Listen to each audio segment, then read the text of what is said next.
Halo coy, anjas. Balik lagi dengan gua Alim. Jadi ini day 10 gua ngomong sendiri.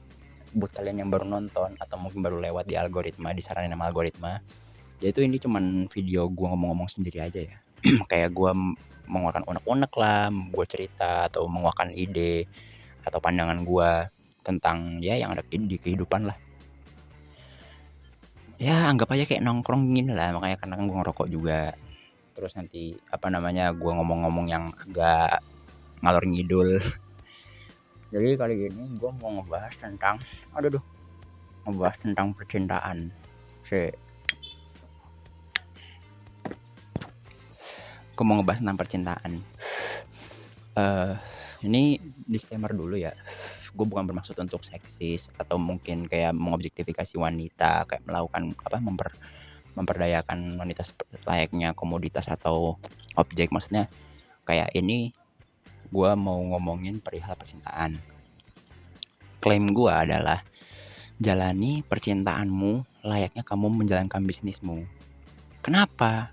Nah, makanya gue tadi disclaimer dulu tadi ya, karena gue takutnya kena masalah ini. Jadi, ketika lo ngebangun bisnis, pertama, yang pasti lo harus provide untuk membangun bisnis lo dulu. Apa sih yang harus lo provide? Misalnya, kayak modal usaha kita nggak bisa mulai dari nol, man. Minimal lo punya skill yang itu lo harus provide dalam bisnis lo itu. Misalnya kalau F&B lo harus jago masak. Kalau misalnya lo bikin kayak web developer gitu lo harus jago coding atau mungkin UI UX designer web gitu kan. Dan lo nggak bisa mulai dari nol, kayak lu ada sesuatu yang lo tawarkan gitu. Kenapa? Kita anggaplah pasangan kita ini adalah klien yang akan kita layani. Anjas, layani. Ini gue ngomong di perspektif cowok ya, bukan di perspektif cewek. Ini sorry aja nih. Jadi gue nggak maksud kayak layani ini, layani itu enggak. Maksud gue tuh kayak lu nge-treat bisnis lu kayak lu selalu menginvest, kayak lu ngasih modal atau mungkin beliin fasilitas untuk bisnis lu sendiri. Sama halnya ketika lu memberikan pasangan lu, misalnya gue kan cowok ya, gue lihat dari perspektif cowok aja nih. Misalnya kayak gue nge-provide dia misalnya skincare, nah itu kan apa ya, istilahnya investasi kepada pasangan lu supaya pasangan lebih cantik, supaya lu pun gak minder punya pasangan yang kayak sekarang gitu, karena bisa lah diadu sama pacar orang gitu. Bahasa kayak gitulah, kayak cewek gue gak kalah cakep sama cewek lu, ya kurang lebih kayak gitu. Terus apa namanya, kayak ngasih dia pelajaran perihal life advice ya, maupun kita tahu ya kan dia juga apa manusia juga ya, punya pengalaman masing-masing, dia punya kehidupan sendiri. Ya maksudnya kayak saran lebih baik dibanding nggak sama sekali gitu kan. Lalu invest kayak apa lagi ya, pendidikan, nah kayak gitu juga. Itu salah satu invest. Kayak gue bilang kayak lu jalanin percintaan layaknya lu menjalankan bisnis. Dari situ kayak gue ngeliat dari segi-segi lu sebagai owner, lu ingin memulai bisnis, apa aja yang harus lu lakuin untuk bisnis tersebut. Misalnya kalau apa, lu punya produk yang lu tawarkan ke klien, yang which is misalnya kita ngomongin percintaan atau pasangan lu kliennya, lu punya apa gitu, dan apakah dia demand dengan hal tersebut, apa namanya, kok demand sih, asking permintaan tersebut. Kan lu punya demand kan, lu punya value gitu, apa sih yang lu tawarkan bla bla bla bla gitu kan. Maksudnya nggak masalah kalau misalnya value lu cuma diganteng doang, itu pun value, karena nggak semua orang menganggap dirinya ganteng. Gue nggak bilang nggak semua orang ganteng ya, gue cuma bilang nggak semua orang menganggap dirinya ganteng, oke? Karena gue percaya kalau semua orang ini punya karisma masing-masing. Kayak setiap manusia di muka bumi ini punya satu alasan yang punya satu hal yang ngebuat orang lain suka sama dia. Sejelek-jelek apapun di mata lu orang ini, itu tuh mungkin di orang lain melihat dia, wah anjir dia keren gini, walaupun dia nggak mandang secara fisik ya. Misalnya kayak based on skills lah, atau misalnya kayak money management, atau ya yang lain-lain lah, pinter ya kayak gitu-gitu. Gue misalnya anggap sorry nih ya, misalnya gue nyebut nama, misalnya Dustin Tiffany itu jelek menurut gue, misal pacarnya kan istrinya gila cakep. Kenapa? Karena Dustin ini punya satu hal yang jadi daya tarik atau mungkin value yang ditawarkan kepada pasangannya, istrinya. Gue lupa namanya siapa, cuman ya bodo amat lah. Lo tau Dustin Tiffany kan? Yang apa namanya, yang dulu collab bareng, bukan collab sih, salah satu mutantnya Tatan Muslim sebelum adanya mutan first ini. Nah, itu kayak ada satu hal loh yang bisa ditawarkan oleh setiap bisnis, misalnya ya kayak tadi. Gue nggak tahu Dustin punya apa ya, kok bisa mau, apa kok si istrinya bisa mau. Karena gue nggak tahu nih, gue nggak ngulik, nggak peduli juga sebenarnya. Cuman ya itu cuman kayak analogi aja, kalau misalnya orang yang menurut X ini jelek, namun ada Z yang suka sama si Y ini gitu. Dan lu pun bisa gitu, maksudnya kayak mungkin lu belum menemukan klien yang tepat sesuai pasar lu, makanya lu belum menemukan, mungkin kesulitan mencari klien atau gimana. Apa sih yang harus lo lakuin? Lu invest pertama sama diri lu sendiri dulu deh. Yang tadi kan kayak gue bilang, lu ngefasilitasin bisnis lu beli apa kek buat memperbaiki diri. Misalnya kalau misalnya lu kurang ganteng, skincare cobain dulu. Berhasil apa enggak, oke, lu beli fasilitas lain apa ya, misalnya style, fashion gitu kan.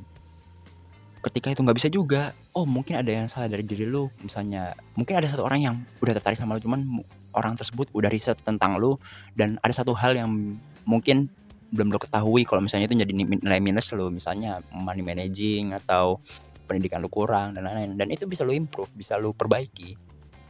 Makanya gue bilang kayak treat percintaan dengan pasangan lu like a bisnis gitu. Oke lah, semua lu udah ini, tapi apakah marketing lu udah bener? Nah itu juga salah satu faktornya, kayak lu kurang memperluas jaringan pasar lu, sehingga klien belum ada yang mau dengan produk apa yang lu tawarkan gitu. Oke, ketika klien udah ada yang mau, lalu benar ya,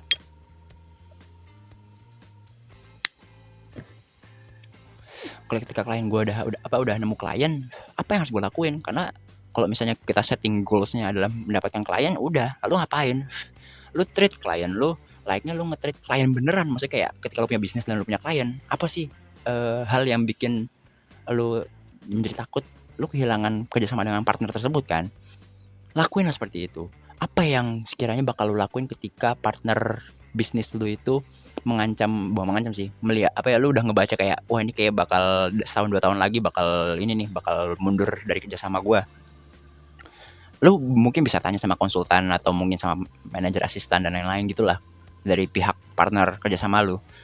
Kayak menurut ini saya perusahaan kami kurang apa dan lain-lain. Pasti mereka akan menjelaskan. Mereka pasti akan memberikan saran atau mungkin men-highlight kayak kekurangan perusahaan lo apa aja. Treat percintaan kayak bisnis, man. Mungkin akan lebih susah ketika lo mempraktekinnya sih, karena hal-hal yang perlu kita lihat dalam percintaan dan dalam bisnis itu kan beda ya. Cuman kita harus perlu menganalogikannya secara similar gitu. Jadi ya lu pakai cocok-cocok logi dulu lah, kayak ini investasi, kayak lu analoginya kayak apa gitu. Ya itu sepemahaman lu aja lah. Cuman ketika lu mencoba men-treat klien kerjasama lu itu baik, makanya kayak lu memfasilitasi ini untuk klien lu memberikan benefit kepada klien lu dan lain-lain, maka klien lu pasti bakal last long, bro. Coy, anjir, gue lupa mulu. Gue dari kemarin harusnya ngomong coy, bukan bro, bukan men, anjing. Itu. Nah, gini coy, kalau misalnya klien lo udah nggak puas ya, dia pasti akan cabut. Bentar, ada pesawat. Deket banget sih pesawatnya. Gue nggak mau nunjukin lo sih, ini buat gue aja, biar lo penasaran. Ya, nggak tahu ya, kelihatan apa enggak? Wah, anjing, deket banget. Gokil sih. Kalau kayak gitu sih, ya udah sih, gue nggak. Ini gue bukan dari unek-unek gue ya, cuman ini gue muncul kepikirannya tiba-tiba di kepala gitu kan. Ini balik lagi ke tujuan awal video ini, karena gue dari kemarin bikin video itu kan emang sebenarnya buat diri gue sendiri ya. Mungkin ini hal baru untuk diri gue sendiri juga, kayak penganalogian tentang cinta dengan bisnis ini. Dan Gua nggak tahu gue bener apa enggaknya, mungkin kalau misalnya gue ada salah atau gimana, lu bisa koreksi gue di bawah, di kolom komentar di bawah. Karena gue manusia juga, gue punya salah dan lain-lain. Ya mungkin itu sih kesimpulannya hari ini dan apa yang bisa gue dapat dari ide gue barusan tadi yang gue sampaikan di sini. Ya ketika gue memberikan peluang, menawarkan benefit, menawarkan X, menawarkan ini, klien pasti dapat.